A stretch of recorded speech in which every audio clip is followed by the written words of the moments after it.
So, Skatfreunde, eine harte Nuss noch zum Thema gläserne Karten, dann können wir dieses schwierige Thema auch erstmal wieder ein bisschen beiseite legen und uns ein bisschen leichteren Aufgaben wieder widmen, aber dieses ist nochmal ein Beispiel, was das alles nochmal abrundet und was wunderbar zeigt, wie kreativ, wie schwierig, wie logisch aber auch das Spiel ist, und ich habe mich damals gut amüsiert, das möchte ich euch auf keinen Fall vorenthalten. Wir übernehmen gemeinsam die Rolle des Spielers in Mittelhand und schauen in eine ausbaufähige Karte. Kreuz Bube, Pik 10 zu dritt, Karo Ass 10 Lusche, Herz 10 besetzt und eine Kreuz Lusche. Dieser Ansatz ist uns immerhin mal 18 wert gewesen, wurde allerdings von Vorhand gehalten, und mehr habe ich damit jetzt nicht mehr sagen wollen. Hinterhand hat auch gepasst, und so wurde Vorhand Alleinspieler und taufte jetzt Pik. Pik, da wachen wir natürlich auf, denn mit 4 starken Trümpfen dagegen und noch einigen Vollen in der Beikarte haben wir sicher berechtigte Hoffnung, das Spiel zu schlagen. So ging es dann los. Es fiel die Pik Lusche, von uns kam die Pik 10, und unser Partner nahm den Herz Buben. Herz wurde geöffnet, Herz Lusche, Herz Ass vom Alleinspieler, wir bedienen die Lusche, und der Stich ist ja gar nicht so schlecht aus unserer Sicht. Falls der Alleinspieler das Herz Ass besetzt hat, dann kann er jetzt jedenfalls nicht mehr gegen unsere 10 schnippeln, die 10 ist jetzt schon frei gespielt. Der Alleinspieler zog wieder Trumpf, wir marschierten mit der Dame, und unser Partner nahm den Pik Buben. Setzte erneut fort mit Herz, und nun wurde vom Alleinspieler mit dem Pik Ass gestochen. Das war für uns natürlich eine bittere Pille, wir mussten die Herz 10 zulegen, 25er Stich, das hatte unser Partner sich sicher auch andersrum vorgestellt, und der Alleinspieler, dem hat es geschmeckt. Der ging jetzt über die Dörfer mit Kreuz Ass,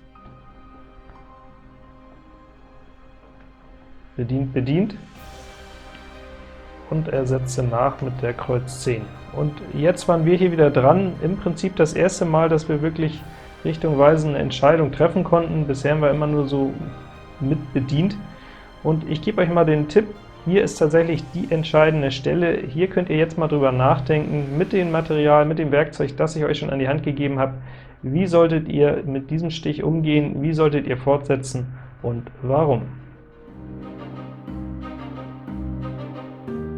Was wird jetzt in den allermeisten Fällen passieren? Und da nehme ich mich gar nicht von aus. Der Spieler hier oder wir wird mit der Trumpf Lusche stechen und danach irgendwie das Spiel fortsetzen, ob nur mit dem Kreuz Buben oder mit Karo Ass. Das ist an sich schon egal, am Ende wird er feststellen müssen, dass es nicht ganz gereicht hat, dass der Alleinspieler knapp gewonnen hat, und wahrscheinlich wird dieser Spieler hier nicht mal auf die Idee kommen, dass das Spiel überhaupt zu schlagen war. Denn um dahin zu kommen, müssen wir wieder die 3 gedanklichen Schritte durchlaufen, hier an dieser Stelle sehr aufmerksam sein, und der erste Schritt ist natürlich Fakten sammeln. Also nochmal klar machen, was ist schon passiert, was ist schon klar. Der Alleinspieler hat natürlich 5 Trümpfe, er hatte das blanke Herz Ass und er hat Kreuz Ass 10, es sind also im Prinzip überhaupt nur noch 2 unbekannte Karten in seiner Hand. Zweitens, wir versetzen uns nochmal in den Kopf auch des Alleinspielers. Und dann werden wir feststellen, offen gespielt hat der Alleinspieler schon 47 eigene Augen. Und er hat natürlich noch den Karo Buben und den Trumpf König in der Hand. Und das bedeutet letztlich, wenn er noch ein einziges volles nach Hause bekommt, dann wird er dieses Spiel gewinnen.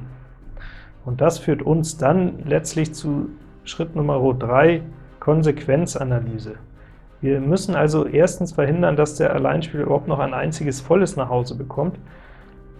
Wenn wir stechen, haben wir natürlich die Kreuz 10 schon mal im Sack, wir haben dann aber keine Chance, die Karo 10 letztlich an ihm vorbeizutragen. Er wird immer wegen der Karo 10, die bei uns sitzt, diesen vollen noch bekommen und das Spiel gewinnen.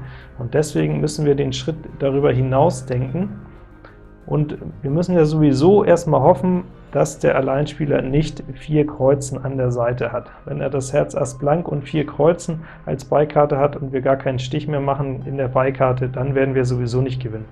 Wir müssen also hoffen, dass er nur 3 Kreuzen hat, was dann wiederum bedeutet, dass er zwingend auch noch einen Karo an der Seite hat. Und wir können dann auch hoffen, dass unser Partner den Kreuz König zu dritt hat und diesen einen Stich macht. Das ist das Minimum, was wir brauchen, um das Spiel zu schlagen.